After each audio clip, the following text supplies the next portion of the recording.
আর এই মুহূর্তে যে ব্রেকিং এ নজর রাখতেই হচ্ছে, পাক হাই কমিশন কর্মীকে অবাঞ্ছিত ঘোষণা। দিল্লির পাক হাই কমিশন কর্মীকে বহিষ্কার ভারতের, 24 ঘন্টার মধ্যে ভারত ছাড়ার নির্দেশ। আরো ডিটেইল জানতে পারবো, আবির রয়েছে আমার সঙ্গে। আবির, কে এই কর্মী, কেন তাকে অবাঞ্ছিত ঘোষণা?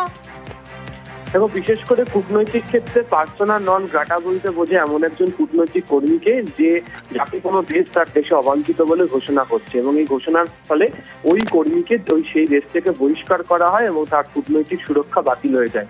এবং 24 ঘন্টার জন্য মধ্যেই ব্যক্তিকে দেশ ছাড়তে বলা হয়েছে। এই ব্যক্তির নাম জানতে পারা যাচ্ছে দানিশ ওরফে এহসানুর রহিম। গত রবিবার দিনকে পাঞ্জাব পুলিশের তরফ থেকে একজনকে গ্রেফতার করা হয়।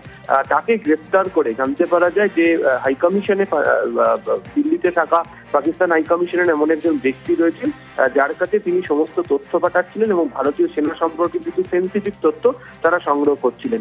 সেই তদন্তের ক্ষেত্রে দাঁড়িয়ে উঠে আসে যে এই ব্যক্তি আইএসআই এর সম্ভবত কাজ করেন, এবং তারপরেই তাকে কূটনৈতিক ক্ষেত্রে পার্সোনা নন গ্রাটা বলে ঘোষণা করা হয়েছে। ফলে 24 ঘন্টার মধ্যে তাকে দেশ ছেড়ে চলে যেতে হবে এবং তার যে কূটনৈতিক যে সুরক্ষা সেটা বাতিল হয়ে যাবে। বেশ। ভারতের প্রত্যাঘাতে বেসামাল, বাধ্য হয়ে ওপার থেকে বিরতির আবেদন। সেই মতো এখন সামরিক বিরতিতে ভারত পাকিস্তান। এরপর থেকে ধীরে ধীরে ছন্দে ফিরছে রাজৌরি থেকে राजस्थान। पाकिस्तान की गुहार के बाद भारत ने सिर्फ अपनी सैन्य कार्रवाई को स्थगित किया है। अगर पाकिस्तान ने फिर से आतंकी गतिविधि या सैन्य दुस्साहस दिखाया तो हम उसका मुंह तोड़ जवाब देंगे। সামরিক বিরতিতে ভারত পাকিস্তান। এরপর থেকে ধীরে ধীরে ছন্দে ফিরছে সীমান্তবর্তী এলাকাগুলি।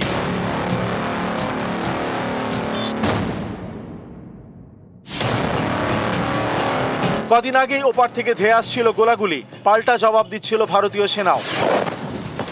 এখন পরিস্থিতি বদলেছে। 10 মে থেকে ভারত পাকিস্তান সামরিক বিরতিতে। জম্মুর বিভিন্ন শহর ছন্দে ফিরছে। জম্মুর রিয়াসিতে এদিন স্কুল খোলে, পুঞ্চে এদিন বাজারহাট খোলে, তবে লোকজন এখনো আগের তুলনায় কম। 2-3 दिन हुए, थोड़ी शांति है। जम्मू से तो चलो आ रही सवारी, चलो बंदे आ रहे हैं जो गए हुए हैं यहाँ से कुछ भी नहीं है। यहाँ से हम खाली वापस जा रहे हैं। दुकानें खुल रही हैं लेकिन इतनी नहीं खुली हुई, क्योंकि लोगों में अभी भी थोड़ा सा दिल में डर है। জম্মুর আরেক শহর রাজৌরি, এখানে সোমবার রাতেও ব্ল্যাকআউট করে দেয় প্রশাসন। মঙ্গলবার সকালে কিন্তু স্বাভাবিক ছন্দেই রাজৌরি। কয়েকদিন আগেও রাজৌরিতে সেলিং করেছে পাকিস্তান। এদিন একটি মর্টার সেল উদ্ধার হয়, সেটিকে নিষ্ক্রিয় করে বম্ব স্কোয়াড।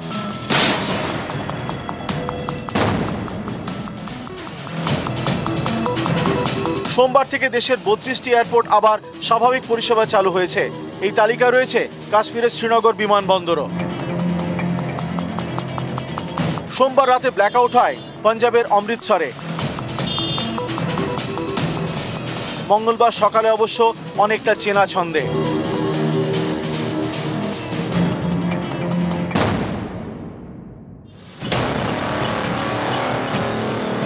গত শুক্রবার রাতে রাজস্থানের বাড়মেরে পাক মিসাইল ধ্বংস করে ভারতীয় সেনা।